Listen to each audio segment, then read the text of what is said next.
కోచి BCCI 538 కోట్లు చెల్లించాల్సిందే. భారత్ తొలి ప్రత్యర్థి పాకిస్తాన్. యుద్ధంలో జోక్యం చేసుకుంటే ఖబర్దార్, అమెరికాను కోలుకోలేని దెబ్బతీస్తాం. ఇరాన్ సుప్రీం నేత అయతొల్లా అలీ ఖమేనీ హెచ్చరిక: నేనేం చేస్తానో ఎవరికీ తెలియదు. జోక్యం చేసుకున్నాం లేదా చెప్పలేను. ఇరాన్ మాత్రం పెద్ద ప్రమాదం ఉంది. శ్వేత సోదరుడు ట్రంప్ కీలక వ్యాఖ్యలు. ఇరాన్ క్షిపణి దాడులతో ఇజ్రాయెల్లోని రిషోన్ లెజియాన్లో ధ్వంసమైన భవనాలు. భారత్ పాక్ ఒప్పందంలో మీ ప్రమేయం లేదు. జీ7 ప్రధాని మోదీ, కెనడా ప్రధాని మార్క్ కార్నీ. అమెరికా అధ్యక్షుడితో ఫోన్లో మాట్లాడిన ప్రధాని. అయినా పాత పాడే పడినట్లుగా ఉగ్రవాదంపై ద్వంద్వ వైఖరి ఉండకూడదన్న మోదీ. పాక్పై చర్యలు తీసుకోవాలని పిలుపు. జీ7 దేశాధినేతలతో నేటి భేటీ. కెనడాతో సంబంధాల పునరుద్ధరణకు నిర్ణయం.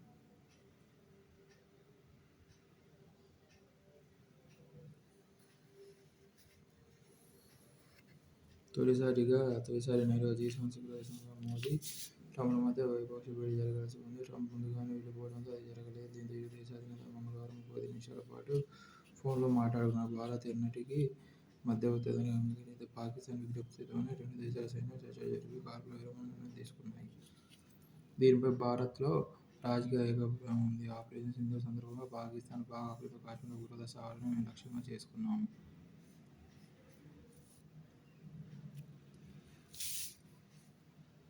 3000కు వార్షిక టోల్ పాస్. వాణిజ్యేతర వాహనదారులకు కేంద్రం శుభవార్త. హైవేలపై 200 ట్రిప్పులు తిరగొచ్చు. ఒక్కో టోల్ గేటు ఒక్కో ట్రిప్పు. కార్లు, జీపులు, వ్యాన్లకు అవకాశం. ఆగస్టు 15 నుంచి అమలు. 3000 రూపాయలతో ఫాస్టాగ్ టోల్ పాస్ తీసుకునే కార్లు, జీపులు, వ్యాన్ల యజమానులు కానీ 200 ట్రిప్పుల వరకు కానీ జాతీయ రహదారులపై ప్రయాణించవచ్చు. కొత్త విధానం వ్యక్తిగత కార్లు, జీపులు, వ్యాన్లకు మాత్రమే వర్తిస్తుంది. వాణిజ్య వాహనాలకు చెల్లుబాటు కాదు. 200 ట్రిప్పులు పూర్తయ్యాక మళ్లీ 3000 రూపాయలతో యాక్టివేట్ చేసుకోవాల్సి ఉంటుంది. ఇలా ఏడాదిలో ఎన్నిసార్లైనా చేసుకోవచ్చు. ఇప్పటికే ఫాస్టాగ్ ఉంది. మావోయిస్టు మరో కీలక నేత Gajarla Ravi encounter. AOB special zone committee సభ్యురాలు చలపతి భార్య అరుణ. రవి రక్షణ దళ సభ్యురాలు అంజు మృత్యువాత. రంపచోడవరంలో ఘటన.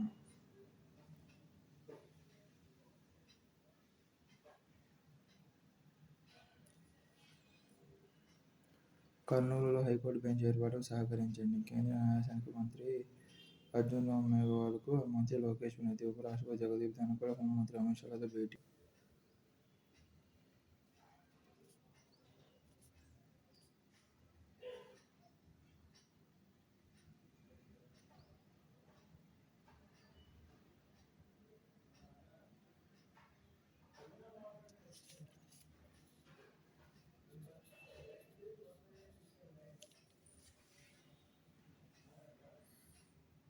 కబుర్ల దేవతకు బాల సాహిత్య పురస్కారం. మైరావణకు యువ సాహిత్య పురస్కారం.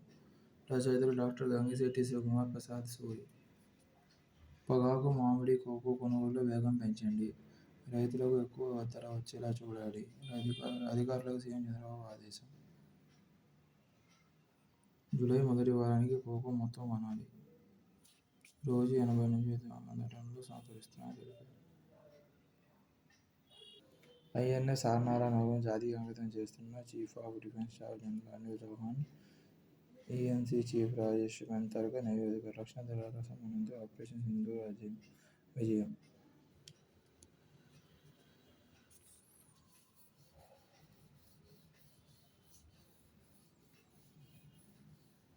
1975లో America, UK, France, Italy, Germany, Japan, 5 దేశాలు కలిసి మొదటి సంవత్సరం కేంద్రాన్ని కలుపుకున్న ఈ కూటమి జీ7 అయింది. ఆ తర్వాత రష్యా సైతం వీటితో తోడైంది. కానీ క్రిమియా దురాక్రమణ అనంతరం 2014లో కూటమి నుంచి మాస్కోను వెలేశారు. జీ7 వల్ల 70% దాకా ఉంది. చైనా, ఇండియా తదితరాలు అధికంగా పురోగమించిన కొద్దీ ఇది నేటికి 30% కంటే తక్కువే పరిమితమైంది. వీటా వాటా తత్వానంతరం పెరిగిన జీ7 కూటమి క్రమంగా తన ప్రభావాన్ని కోల్పోతుందనేది వాస్తవం.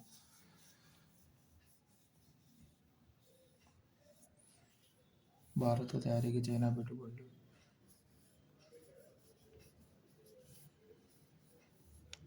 $528 ప్రతిపాదన ఆధారంగా వాటి నూట 8 ప్రతిపాదనలకు కేంద్ర ప్రభుత్వం ఆమోదం చైనా, పాకిస్తాన్, బంగ్లాదేశ్ల నుంచి FDAలను స్వీకరించడంపై కొన్ని ప్రతిపక్షాలు అభ్యంతరాలు వ్యక్తం చేస్తున్నాయి. జాతీయ భద్రతకు ముప్పు కలగకుండా ఆర్థిక ప్రయోజనాలకు అందించగల ప్రాజెక్టులకు మాత్రమే కేంద్రం అనుమతి ఇస్తుంది. భారతదేశంలో 2000 సంవత్సరం నుంచి ఏడాది మార్చి వరకు బ్రాంచిన ఎఫ్డీఐలో చైనా వాటా 0.34%. దాని విలువ $240. భారత్లో ఎఫ్డీఐలు పెట్టిన దేశాల్లో బీజింగ్ 23వ స్థానం.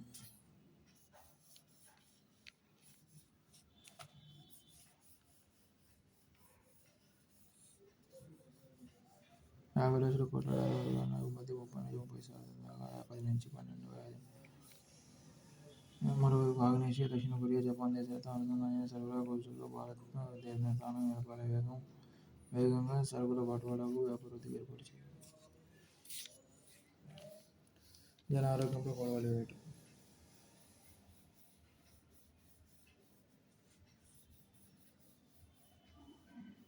దేశంలో చాలా రాష్ట్రాలు వ్యాధి నివారణ చర్యలు తీసుకున్న ఛత్తీస్గఢ్లోని రాయ్పూర్ అమలు పరిశోధన ఏర్పడింది. ఈ సమస్య గుజరాత్లో ఎక్కువగా ఉంది. వ్యాధి కట్టడిలోనూ గుజరాత్ ఆదర్శంగా నిలుస్తుంది. ఆ రాష్ట్రంలో 12 జిల్లాల్లో సికిల్ సెల్ ఎనీమియా నియంత్రణ కార్యక్రమం చేపట్టారు. మధ్యప్రదేశ్ 50 జిల్లాల్లో 20 జిల్లాల్లో సికిల్ సెల్ బెల్ట్గా పరిగణిస్తారు. గుజరాత్, మహారాష్ట్ర, ఛత్తీస్గఢ్, ఒడిశా, మధ్యప్రదేశ్లో నవజాత శిశువుల స్క్రీనింగ్ కార్యక్రమం చేపడుతున్న ఆంధ్రప్రదేశ్లో విశాఖపట్నంలో పాఠశాల స్క్రీనింగ్ పరీక్షలు నిర్వహిస్తున్నారు. అల్లూరి సీతారాం జిల్లాలో ఇటీవల వైద్యులను 4,09,672 మందికి స్క్రీనింగ్ పరీక్ష చేయగా 12,572 మందికి సికిల్ సెల్ క్యారియర్లుగా తేలింది.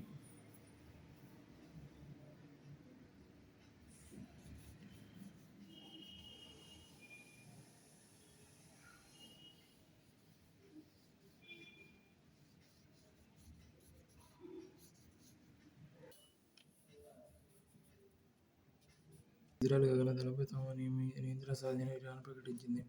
ఫతావాను హైపర్సోనిక్ క్షిపణులు ప్రయోగించామని పేర్కొంది. ఇరాన్ దాడుల్లో ఇజ్రాయెల్లో 24 మంది మృతి చెందారు, వందల మంది గాయపడ్డారు. ఇస్ఫహాన్లో ఇజ్రాయెల్ హెర్మెస్ 900 డ్రోన్లను కూల్చివేశామని ఇరాన్ తెలిపింది.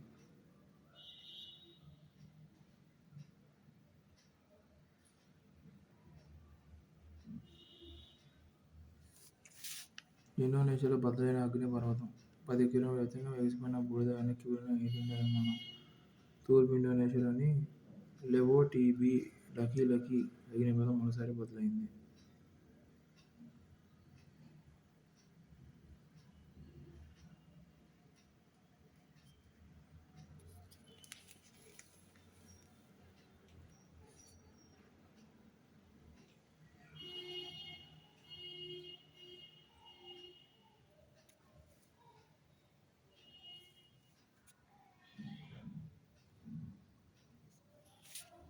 తెలుగు వ్యక్తి నేతృత్వంలో భారత్ రానున్న యుద్ధనౌక. రష్యాలో తయారైన ఐఎన్ఎస్ తమాల్ మొదటి కమిషన్ కెప్టెన్గా శ్రీధర్ తాతా.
కెర్మాన్షా ప్రాంతంలో బెల్లీ హెచ్-1 సూపర్ కోబ్రాస్ రకం దాడి హెలికాప్టర్లపై కుప్పకూల్చామని ఇజ్రాయెల్ తెలిపింది.